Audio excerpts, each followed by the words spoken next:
I never thought I'd find myself in a situation like this.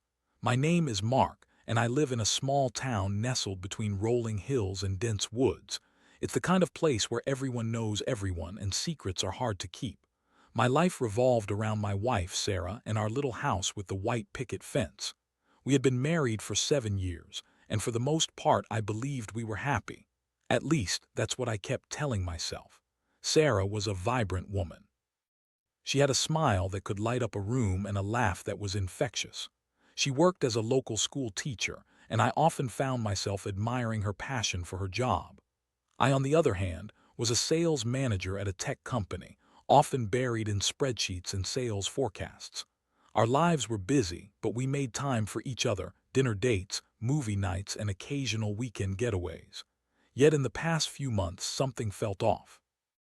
I couldn't put my finger on it, but there was a distance that hadn't been there before. Then there was Jake, the local radio host. He was charismatic with a voice that could charm anyone. His show was popular in our town, and he often hosted events and charity functions. I had met him a few times. He seemed like a decent guy, albeit a bit too full of himself. I couldn't help but feel a twinge of jealousy every time I saw him interact with Sarah. They shared a few laughs, and he always seemed to linger a bit too long in conversations. But I brushed it off as nothing more than friendly banter. As the weeks passed, I noticed more signs that something was wrong. Sarah started coming home later from work, often with excuses that didn't quite add up. The kids needed extra help, she would say, or we had a staff meeting that ran late. I wanted to trust her, but my gut was telling me something else. I began to feel like a detective in my own life, piecing together clues that only led to more confusion. One evening, I decided to surprise her with dinner. I had planned a lovely evening, complete with her favorite pasta and a bottle of wine. But as I prepared the meal, I couldn't shake the feeling of unease. When she walked through the door, her eyes were a bit too wide, her smile a little too strained. I tried to engage her in conversation, but she seemed distracted, her mind elsewhere. It wasn't until a week later that everything came crashing down. I was at the gym, working off some of the anxiety that had been building inside me. As I was finishing up, I overheard a couple of guys talking about a recent episode of Jake's radio show. They were joking about how he had been involved with a mystery woman. My heart dropped. I didn't want to jump to conclusions, but the timing felt off. The pieces were starting to align in a way I didn't want them to. When I got home that night, I confronted Sarah. I asked her about Jake, trying to keep my voice steady. She hesitated, and in that brief moment I saw something in her eyes, a flicker of guilt, perhaps. My heart raced as I pressed her for answers, and that's when she confessed. The words tumbled out of her mouth like a dam breaking. She had been seeing Jake for the past month. It was supposed to be just a flirtation, but it had turned into something more. As I listened to her, I felt the ground beneath me shift. The betrayal cut deep, and I struggled to process my emotions. Anger, sadness, confusion, it all swirled inside of me like a storm. How could she do this? How could she throw away everything we had built together for a fleeting affair with a man who was nothing more than a voice on the radio? In that moment, my world shattered. I felt like I was standing on the edge of a cliff with nothing but darkness below. The betrayal was raw and visceral, and I knew I had to do something. I couldn't just let this slide. There was a part of me that wanted revenge, to make her and him pay for the pain they had caused me. The confession hung in the air between us like a heavy fog, suffocating and cold. I could hardly breathe as I processed Sarah's words. She had been unfaithful, and not just with anyone. She had chosen Jake, the local radio host, the man whose voice I had heard echoing through our home countless times. My heart felt like it was being crushed under the weight of betrayal, and all I could do was stare at her, searching for some sign that this wasn't real. "Mark, please," she pleaded, her eyes welling with tears. "I didn't mean for it to happen. It was a mistake. I love you, love." That word echoed in my mind, tainted now. How could she say she loved me while she was in the arms of another man? I wanted to scream, to shake her and demand answers, but instead I felt a chilling numbness settling over me. "You love me," I repeated, my voice low and trembling. "You love me, and yet you slept with him. You let him into our lives." Her silence spoke volumes. I watched as she struggled to find the right words, but nothing she could say would suffice. I felt like a stranger in my own home, lost in a maze of anger and hurt. Every memory of our time together, the laughter, the shared dreams, the plans for the future, now felt tainted. I was drowning in a sea of disbelief, and I had no idea how to swim to the surface. As the reality of her infidelity sank in, I felt a surge of rage bubbling up inside me. I had always been the one to support her, to encourage her dreams, and to cherish our life together. How could she throw it all away for a brief fling with a man who thrived on the attention of others? I clenched my fists, fighting the urge to lash out. Instead, I turned and walked away, needing space to gather my thoughts. I stepped out onto the porch, the cool night air biting at my skin. The stars twinkled above me, indifferent to the turmoil raging inside. I felt like I was in a nightmare, and the only way to wake up was to confront the truth. I needed to know everything, the details of their affair, how it started, and why she felt the need to betray me. After a long moment of silence, I returned to the living room. Sarah was sitting on the couch, her hands clasped tightly in her lap. I was lonely, Mark. You've been so busy with work, and I felt neglected. Jake listened to me. He made me feel wanted, she said, her voice trembling, lonely. The word struck me like a physical blow. I had been so focused on my job trying to provide for us that I had neglected the emotional side of our marriage, but that didn't justify what she had done. So you thought cheating was the answer? I shot back, my voice thick with disbelief. I didn't know how to talk to you about it, she admitted, her voice barely above a whisper. I thought it was just a harmless flirtation at first, but then it escalated. Escalated, a word that made my blood boil. I felt a mixture of anger and sadness coursing through me, and I struggled to keep my composure. Did you ever think about what it would do to me, to us? I asked, my voice breaking. She shook her head, tears streaming down her cheeks. I was selfish, Mark. I didn't think it would go this far. I never meant to hurt you. But she had hurt me, deeply. I felt like a fool, a man who had trusted his wife only to have that trust shattered in an instant. As I stood there, I realized that I was not just angry. At her, I was furious at Jake as well. He had preyed on my wife's vulnerabilities, exploiting her loneliness for his own gain. In that moment, the storm inside me began to take shape. I didn't just want to confront Sarah. I wanted to make Jake pay for what he had done. I wanted him to feel the weight of his actions, to understand the devastation he had caused. I imagined exposing him, revealing the truth to the listeners who idolized him. The thought sent a thrill through me, a dark satisfaction that began to overshadow my pain. As I paced the living room, a plan started to form in my mind.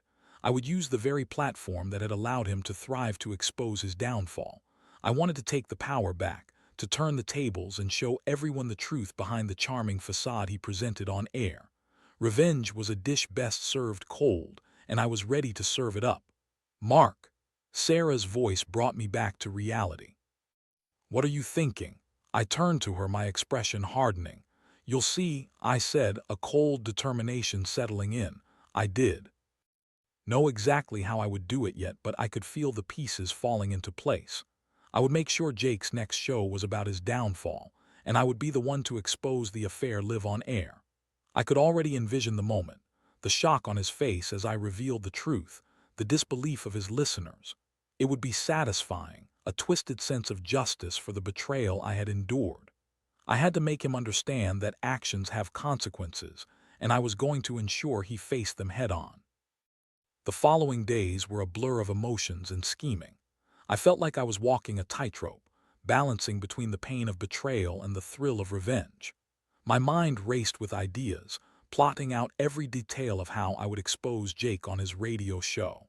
I knew I had to be strategic. This wasn't just about revenge.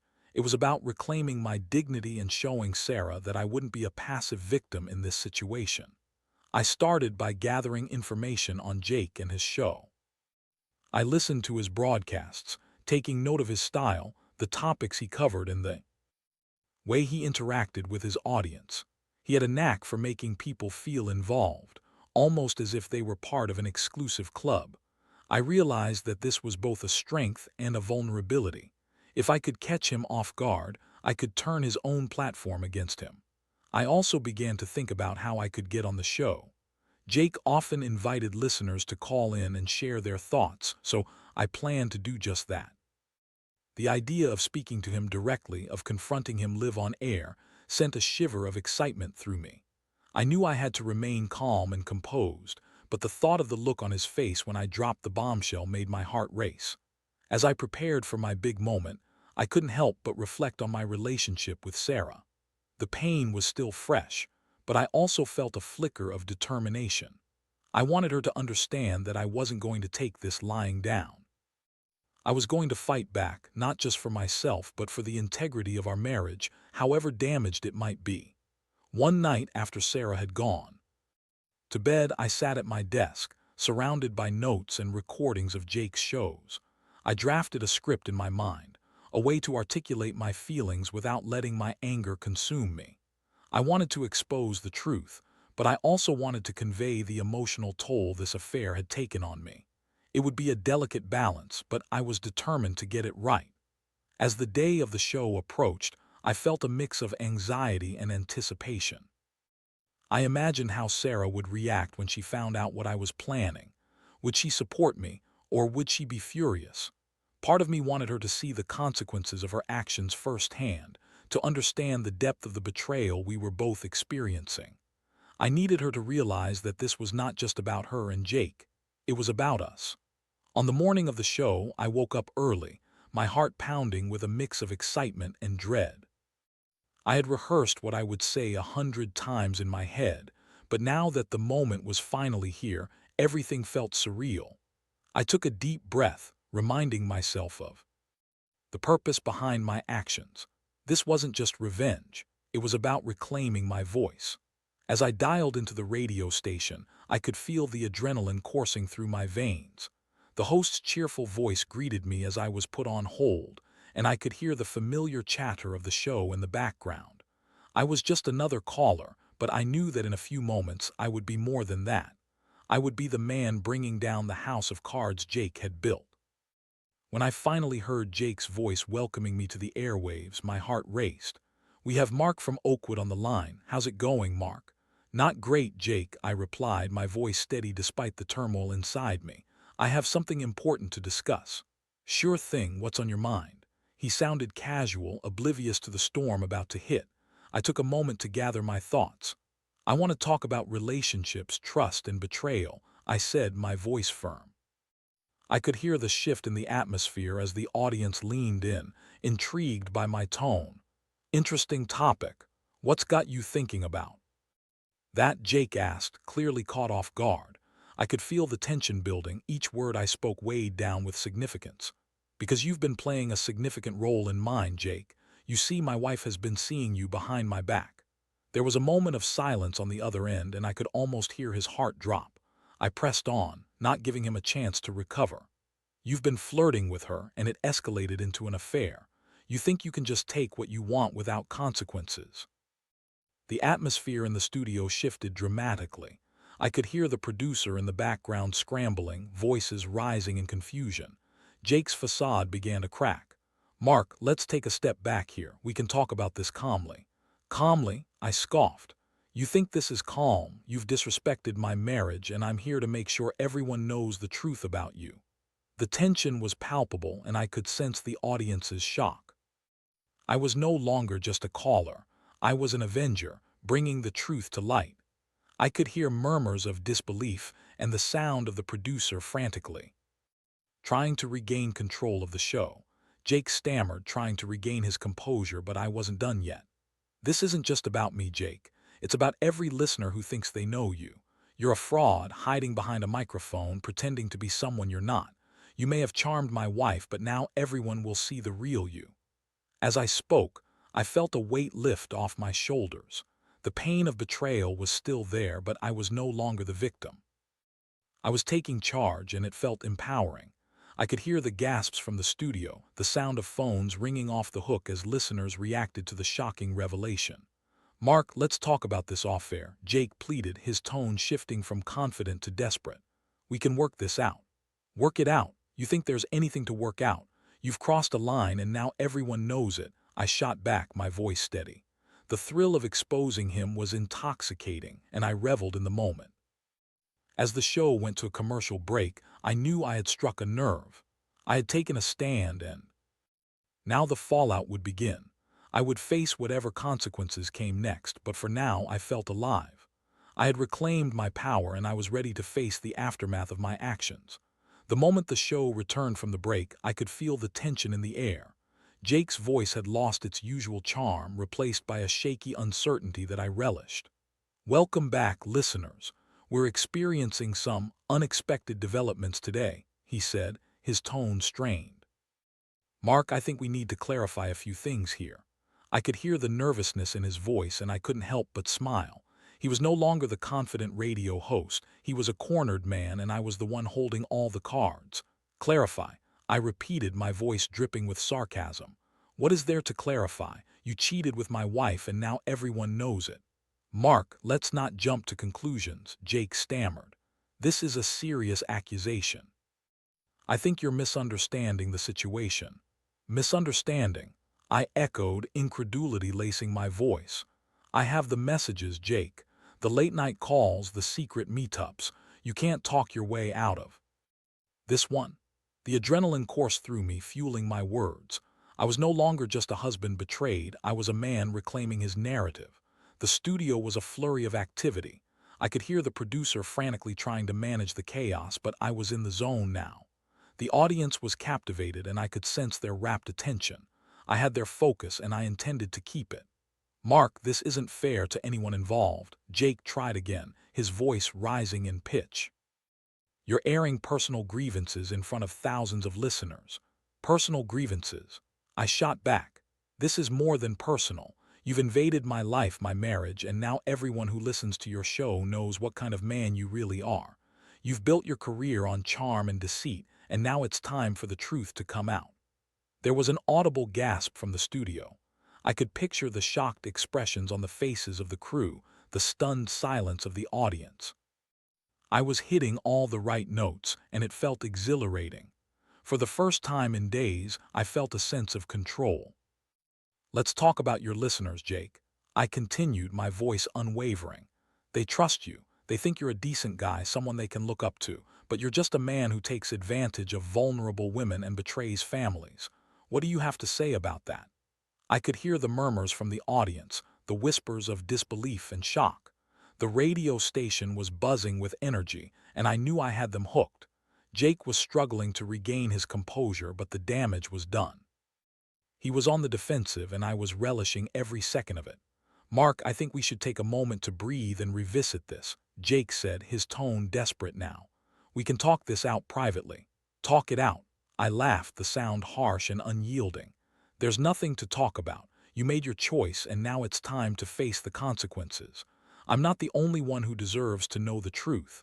Your listeners deserve to know who you really are." The tension in the studio was palpable, and I could sense the producers scrambling to regain control. But I was on a roll and nothing could stop me now. I had the microphone and I was determined to make my voice heard. "Let's take a call from a listener," Jake suggested, trying to shift the focus away from the confrontation. "Maybe someone has some advice or perspective on this situation." "Sure, let's do that," I replied, my heart racing. I could feel the anticipation building as the producer patched in a caller. "But just remember, Jake, no matter what anyone says, you can't escape the truth."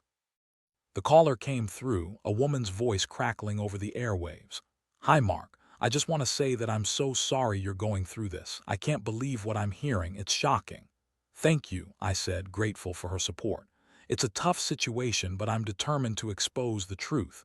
We can't let people like Jake continue to deceive others." "Exactly," she agreed. "People like him think they can get away with anything because of their charm. It's good to see someone standing up for themselves." The call continued, and I could feel the tide turning in my favor. I was no longer just a man scorned. I was a voice for others who had been wronged. I was standing up against the facade that Jake had built, and it felt empowering. As the segment went on, I could hear the chaos in the studio. The producer was trying to manage the influx of calls, the audience was buzzing with excitement, and Jake was scrambling to regain control of the narrative. I knew I had him cornered, and the thrill of it was intoxicating. Mark, I think we need to take a break and regroup, Jake finally said, his voice strained. This is getting out of hand. Out of hand, I echoed, a smirk creeping onto my face. This is just the beginning, Jake. You can't silence the truth no matter how hard you try. As the show went to another break, I felt a rush of triumph. I had exposed Jake for the fraud he was, and the aftermath would be explosive. I could only imagine the fallout, how this would impact his career, his reputation, and the lives of everyone involved. I took a deep breath, feeling a mix of satisfaction and anxiety. I had crossed a line, but I didn't care. The pain of Sarah's betrayal was still fresh, but now I had a purpose. I would see this through to the end, no matter what it took. I was ready to face the consequences, and I knew that whatever happened next would change everything. The show ended, but the fallout had only just begun. As I hung up the phone, I felt a mix of exhilaration and dread. I had exposed Jake for what he was, a manipulative charlatan who had crossed a line he shouldn't have. But as the adrenaline faded, reality set in. I had thrown a bomb into my life, and I wasn't sure how much damage it would cause. The moment I walked into my house, I found Sarah sitting on the couch, her face pale and her eyes wide with disbelief. "Mark, what did you do?" she whispered, her voice barely above a breath. I stood there, feeling the weight of my actions. "I exposed Jake," I replied, my voice steady but my heart racing. "Everyone knows about the affair now. You can't just betray someone and expect it to remain a secret." Her eyes filled with tears, and for a moment I felt a flicker of sympathy, but then the anger surged back. "You don't understand. You've made a huge mistake. This isn't just about you and me. This is about my job, my reputation." "Your job?" I echoed, incredulous. "What about our marriage? You threw that away for a few moments of excitement with him. You think I care about your reputation after what you did?" "Mark, please," she pleaded, her voice breaking. "I never meant for it to go this far. I was confused and I made a terrible mistake. But this is too much." I felt my heart harden. "Too much? You think this is too much? You have no idea what I've been through. You shattered my trust, and now I'm the one who has to deal with the fallout of your choices." As the tension thickened, I realized that my actions were not just about revenge. They were also about my own healing. I needed to confront the betrayal head-on, to find a way to move forward, even if it meant tearing everything down first. Days passed, and the fallout from the radio show was relentless. News outlets picked up the story, and suddenly Jake was the subject of public scrutiny. His reputation, once polished and pristine, was now tarnished beyond repair. I couldn't help but feel a sense of satisfaction as I watched the chaos unfold, but it was bittersweet. The thrill of revenge was quickly overshadowed by the reality of what I had done.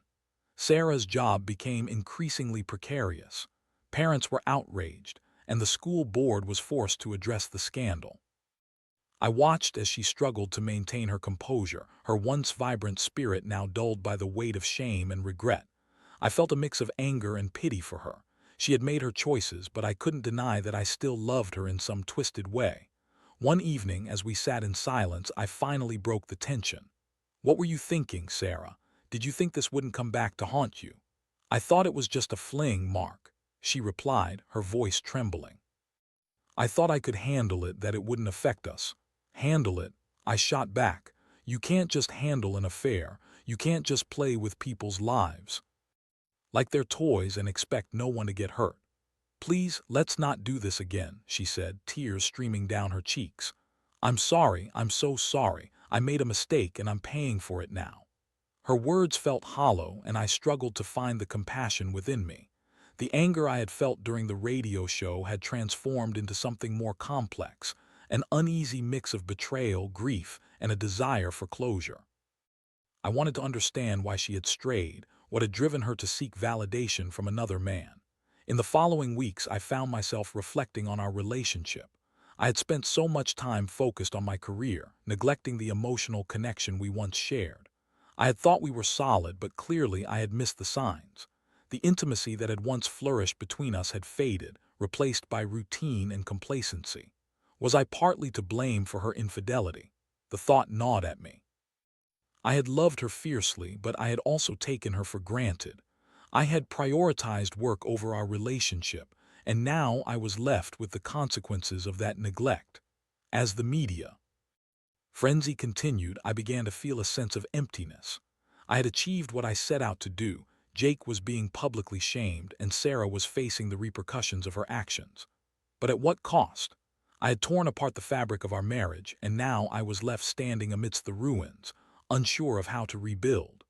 One night, after a particularly difficult day, I found myself sitting alone in our living room, staring at the walls that had once felt like home. I picked up my phone and scrolled through the news articles about Jake.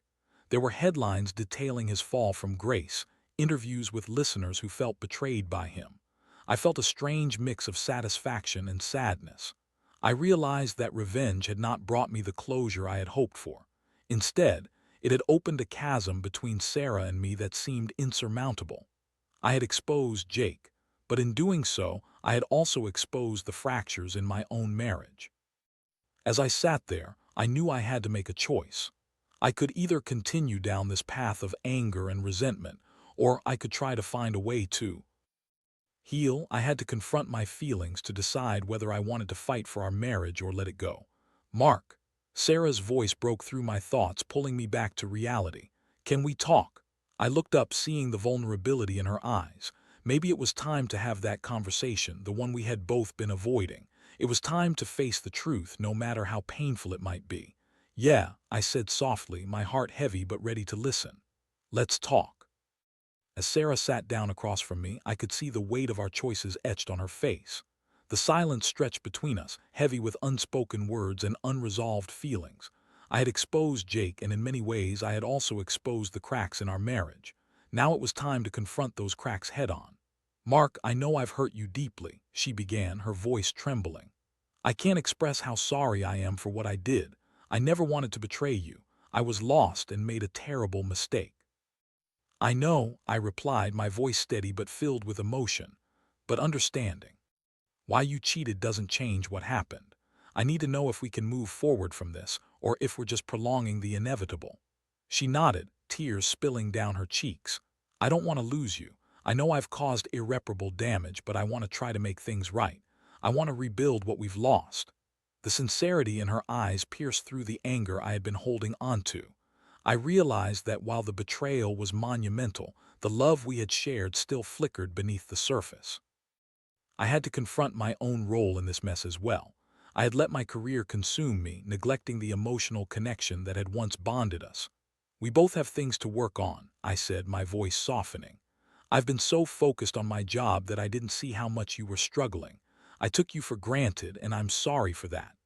For the first time in weeks, we were having a real conversation. It was raw and vulnerable, but it felt like a step in the right direction.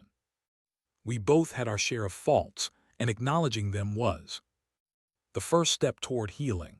Can we go to counseling? She asked, her voice hopeful yet tentative. I think we need help to navigate through this. I considered her proposal. It was a daunting thought, but I realized it might be the only way to salvage our marriage. Yes, I think that could be a good idea. We need a neutral party to help us sort through everything. As we talked, I felt a shift in the atmosphere. The anger that had fueled my desire for revenge began to dissipate, replaced by a flicker of hope. Maybe we could find a way to rebuild what had been broken. It wouldn't be easy, and I knew it would take time, but the willingness to try was a start. In the following weeks, we began attending counseling together. It was challenging to confront the pain and betrayal head-on, but it was also liberating. We learned to communicate more openly, to express our feelings without fear of judgment. Through the process, we discovered that our love was still there, buried beneath the rubble of our mistakes. As for Jake, the fallout from the radio show was significant. His career took a nosedive, and he became the subject of gossip and scorn. I felt a strange sense of satisfaction watching him fall from grace, but I also recognized that revenge hadn't brought me the closure I had hoped for. Instead, it was a reminder of the pain we had endured. Eventually, Sarah and I found ourselves in a better place. We were still healing, still navigating the complexities of our relationship, but we were doing it together. The road ahead was uncertain, but we were committed to rebuilding our marriage brick by brick. I learned that forgiveness was not a one-time event but a continuous process. Each day brought new challenges, but it also brought opportunities for growth. I started to prioritize our relationship, making a conscious effort to be present and engaged. We explored new activities together, reigniting the spark that had dimmed in the shadows of betrayal. As I reflect on this journey, I realize that life is rarely straightforward. We often find ourselves at crossroads, faced with choices that can either tear us apart or bring us closer together. The affair was a catalyst for change, forcing us to confront our shortcomings and reevaluate our priorities. I learned that love is not just a feeling, it's a commitment to show up for one another, even when times are tough. It's about understanding that we're all flawed and that sometimes the greatest growth comes from the most painful experiences. In the end, I don't know what the future holds for Sarah and me, but I do know that we're in this together, and that gives me hope. We're learning to navigate the complexities of our relationship, to communicate openly, and to rebuild the trust that was shattered. Whatever comes next, I'm ready to face it together. And with that, I close this chapter of my life, hopeful for what lies ahead.